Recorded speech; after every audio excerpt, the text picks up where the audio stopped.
Hey guys, it's me, Kimberly Clark, and this is Listen Up. Listen.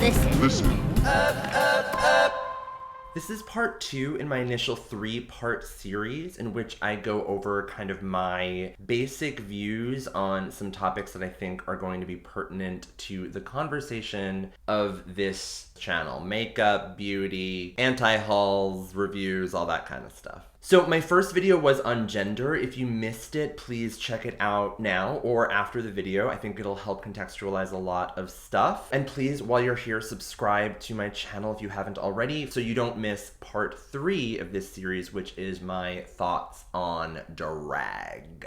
But right now, we're here to talk about my thoughts on consumerism. So let's start off with some definitions from Online Dictionary and maybe like the best librarian drag queen name ever, Merriam-Webster. Capitalism is a way of organizing an economy so that the things that are used to make and transport products, such as land, oil, factories, ships, etc., are owned by individual people and companies rather than by the government. AKA free market or free trade, not to be confused with fair trade. Okay, consumerism. Consumerism is the belief that it is good for people to spend a lot of money on goods and services. And then there's good old marketing, which is just another word for selling. Thanks, thesaurus.com. So according to dictionary.com, the origin of the word capitalism was around 1850, which was also the same time that the words consumerism and socialism were also coined. Considering that humans have been around for like 200,000 years, 1850 isn't really that long ago. I am not going to argue for or against capitalism in this video because I think it's kind of irrelevant. We live in a capitalist society, and unless you want to completely sever yourself from that society, you are forced to participate in it no matter what. I think it's more interesting to investigate how we participate in that society, and that's really what this video is about. That's what consumerism is. It's really how we as consumers interact with companies and the people that own them. Consumerism is the way that we individually fuel capitalism, and in a sense, it's the way that we get to benefit from capitalism ourselves. We give money to a company, which obviously makes them happy, and we get a thing that makes us happy, hopefully. But in some ways, this self-gratification is costly. Consumerism as a value has begun to replace other values that we've always cherished, like morality and logic. In this sense, the desire to have a thing can often replace the desire to do good things, or that desire is so great that it allows us to support morally questionable behaviors, like trampling over each other on Black Friday. Likewise, we often behave illogically in the interest of consumerism. For example, denying the reality of our financial situations and spending money that we don't have in order to get something that is immediately gratifying. Now, if we alone were responsible for our negative consumerist tendencies, it would be really easy to reform them, but we're not. Unfortunately, since consumerism benefits companies and the people that own them, it's in their best interest to encourage it. And that is where marketing comes in. If consumerism, us buying things, is the way that we talk to companies, marketing or advertising is the way that companies talk to us. At its core, the concept of marketing seems like a necessary part of maintaining a capitalist structure. I mean, who cares if the market is free if nobody knows about what products are available on it, right? But the reality and the pervasiveness of modern conveniences means that companies aren't just fulfilling needs that customers might have, they're also creating need out of thin air. Face it, most of the items that you've bought, you didn't know that you needed to buy them until you were on the receiving end of an ad campaign or some form of marketing, whether you were aware of it or not. This is, as they say, the nature of business, but it doesn't mean that certain marketing practices shouldn't be scrutinized. So I went to Pratt Institute, which is a college in New York City. I attended it for a year to pursue my master's in science in communications design, which is basically graphic design. I had this one class called Visual Communications 1, or VisCom 1. We had to do exercises where we would have to create advertising campaigns and marketing for imaginary products. One of the smaller projects was to create a pattern out of a specific amount of space that could be replicated and tessellated to fit a certain category of product that one could market. The category that I got randomly assigned was jewelry. So I created this kind of like star crown spiky thing that I thought looked really beautiful, and it kind of replicated in a really interesting way. And when I brought it in, my professor was really critical of it because she said that it wasn't feminine looking enough to be something that would be packaging for jewelry. So of course we got into like a big discussment, and ultimately she ended up saying something like, men and women are fundamentally different and they need to be marketed to in fundamentally different ways. And I was like, God damn it, in 5 years I'll become a drag queen YouTube beauty blogger and I'll make a 15-minute video explaining all my thoughts on gender and I'll show you. I actually just ended up getting a B in the class and dropping out of school. But whatever you think, gender and marketing undeniably intersect heavily. There's this amazing website called Gender Remixer where you can mash up video and audio from ads that are marketed specifically towards boys or girls, like toy ads. Basically, like, you can take the video from a girl's toy ad and overlay the audio of the boy's toy ad. So you get something like this. Star Wars, the Clone Wars. It's an ambush! The Clone Commander Blaster is 3 blasters in 1. Close combat pistol, rapid fire blaster. And for the bigger droids, the heavy rifle. Clone Commander Blaster and Rex Helmet, each sold separately, batteries not included. The results are hilarious, but also telling of how traditionally companies will take advantage of all aspects of our identities to sell something.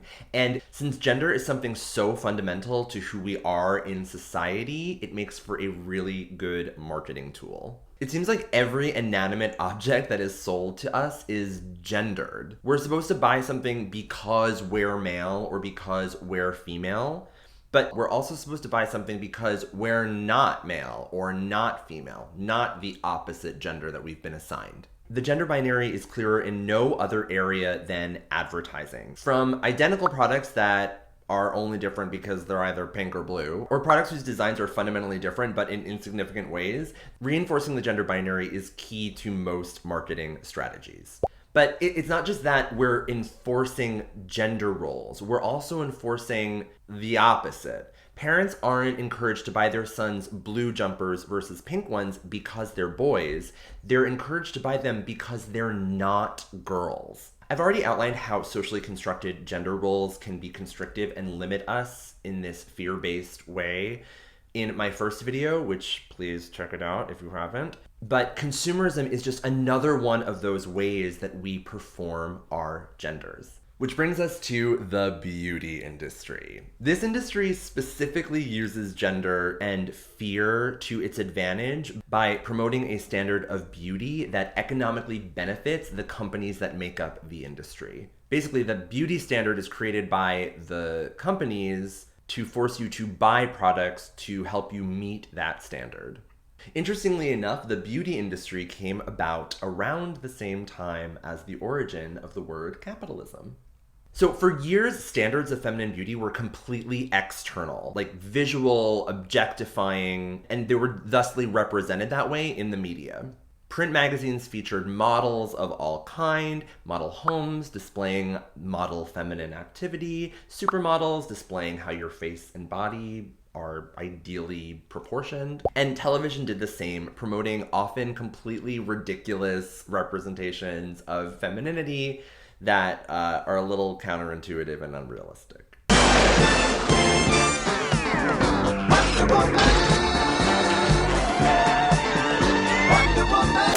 Beauty companies take advantage of this ideal woman and market their products as a means to become her. These tactics are effective because they simultaneously create the belief that you, as a consumer, are lacking something that X company has to offer you. Now, we all have insecurities, and it's not that female-identified people have more of them. It's just that marketing companies have traditionally more blatantly taken advantage of the insecurities of women. Although, of course, male insecurities are constantly taken advantage of in marketing campaigns. All too often, it's always at the expense of women. So traditionally, makeup and beauty products have been marketed with the promise of correcting some type of physical imperfection. Hiding your pores, lifting your face, making you look younger, fresher, brighter. But as Autumn Whitefield Medrano, author of Face Values, The Hidden Ways That Beauty Shapes Women's Lives, talks about in this NPR interview clip, a shift has been made. Well, you know, it's interesting because with the rise of feminism, actually I'm seeing the beauty industry more celebrate, or rather prey upon, insecurities, and not in the way of, oh, you don't look as good as you should, so here's some lipstick to make you feel better. I'm thinking of like the Dove Real Beauty campaign, where they show women who are not conventional beauties, they're not models necessarily, and saying, it's so sad that women don't think that they're beautiful. You should, use Dove. That'll make you feel beautiful instead of just look beautiful. So it's like there's this new wave of feminist-inspired advertising that is sort of regulating our emotions and regulating the way that we feel about our looks and not just our looks themselves. And that's been really interesting to witness that change come up in the past decade or so. It's very complicated. It's a whole segment. It really is. It really is. I think the emergence of a YouTube beauty community is yet another part of this shift. People like me, sometimes called influencers or beauty gurus, represent a trend of beauty products becoming less connected to our insecurities or becoming the perfect objective representation of self, being a better object, and are more connected to the act or craft of creating or making something. The most popular influencers don't just mention products that they like, they actually show you how to use them. It's a focus on this action versus object, or noun versus verb, which I find to be the most in line with my personal feminist ideals. But as with any form of media, companies have started to take advantage of this trend, sometimes extremely blatantly.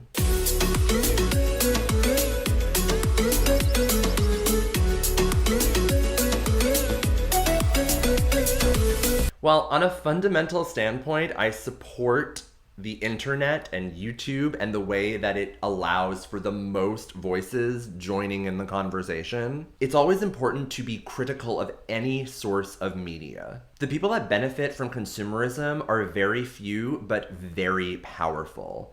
And until the distribution of wealth in our country is a little bit more even, it's impossible for us to dismiss their potential involvement in anything and everything. The truth is that if consumerism only benefits an elite few, then the majority of people are negatively affected by its practices. You're probably personally aware of consumerism's dark side if you have any credit card debt, or if you look around and you just have too much stuff. But even if the constant demand for things doesn't really affect you personally or your bank account, your personal consumerism definitely affects many other people. Not only those who are responsible for making the products that you consume, but also future generations that are destined to inherit a planet that has been irreparably shaped by our constant desire for more things. Oh, you think it's like a big leap for me to connect makeup to climate change? Just last month, September 2016, the CO2 levels in our atmosphere permanently passed 400 parts per million. This is the highest they've been in 3 to 5 million years. Let's just understand the gravity of that situation. Permanently means that they're never gonna go lower. That means our atmosphere is fundamentally changed and will never go back. The shipping industry alone is responsible for 2 to 3% of all carbon emissions, and that's expected to only increase. The environmental cost of getting our products to us from wherever they're manufactured, not to mention the environmental costs of manufacturing and obtaining raw materials, are massive. According to the EPA, transportation and industry represent 47% of all greenhouse gas production. That means that about half of the greenhouse gases that are responsible for deteriorating our ozone layer, which is responsible for global warming, are from us making stuff, transporting stuff, or transporting ourselves to places to make stuff or get more stuff. It's often thought of as exhausting to be a smart consumer. Like, to know where your products are coming from, how they were made, what impact they have on you and your carbon footprint. And I agree. Now, of course, it is important to support local ethical businesses as much as possible. But I think it's also important to combat the larger problem, which is dealing with our overwhelming need to buy things in the first place. This calls for a lifestyle adjustment, and in fact, a whole other video, which I'm going to be posting soon. It's my personal experience with Marie Kondo's KonMari method from the book, The Life-Changing Magic of Tidying Up. If you are remotely interested in it, read the book. It's really short. It will explain itself way better than I can, and it'll help you a lot. But until then, what can you do right now? As David says at the end of my Trans Day of Action interview videos, call them in. Call them in. Just as important it is to engage in conversation and open up a dialogue about social justice issues with people that might have a different point of view as you, it's also important to communicate your values and needs as a consumer to companies and to each other. If we accept problematic, insensitive, and dangerous marketing as the norm, then we validate it as a necessary part of our existence. By focusing our energies on evaluating products and how they perform versus how they're marketed towards us, or the product versus the packaging, then we encourage companies to invest more time in delivering quality products instead of well-packaged, mass-produced, subpar crap. As consumers, we shouldn't just let brands know how we want to invest our money, but also where money and material possessions lie on our list of priorities. Consumerism is a dangerous trend, but it hasn't been there since the beginning of time.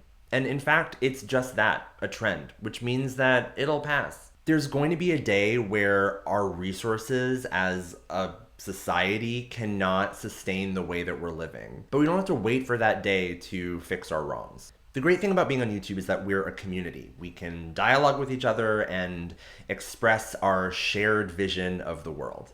Although companies have used YouTube to take advantage of this ability for their own personal gain, it's also impossible for them to ignore the voices of their customers, which are newly amplified and more numerous than ever.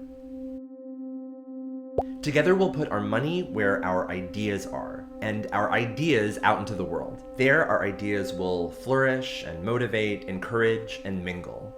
And together, we can focus not on what's missing, but on what we already have. So as with all videos in my Listen Up series, I'm now going to talk about some other sources of media that I think are really important to this conversation. First, you can listen to the entire interview with Autumn Whitefield-Medrano on NPR right here.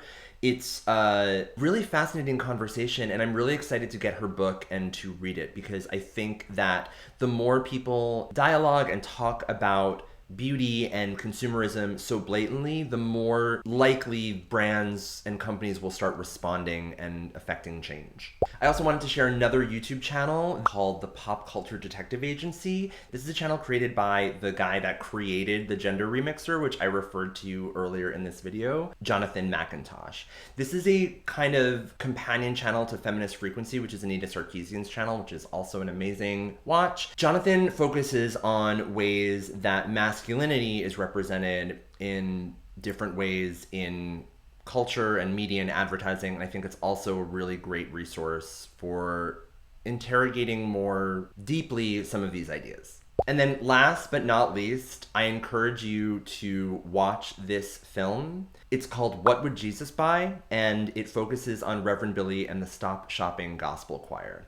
Now, Reverend Billy is an amazing performer, activist, and author that I've worked with in the past, and I truly love. Not only are his ideas kind of the inspiration for my channel and the way that I've decided to build it, but also a really great way for anyone to kind of get clued into anti-consumerism as a concept or lifestyle. If you are planning on spending any money this holiday season on gifts for yourself, for other people, and you think the amount of money that you would spend is worth more than 1 hour and 37 minutes of your time, then watch this entire film. Just do it. It's free, it's on YouTube, and it will help you put into perspective this national, really dangerous tendency that we have to consume.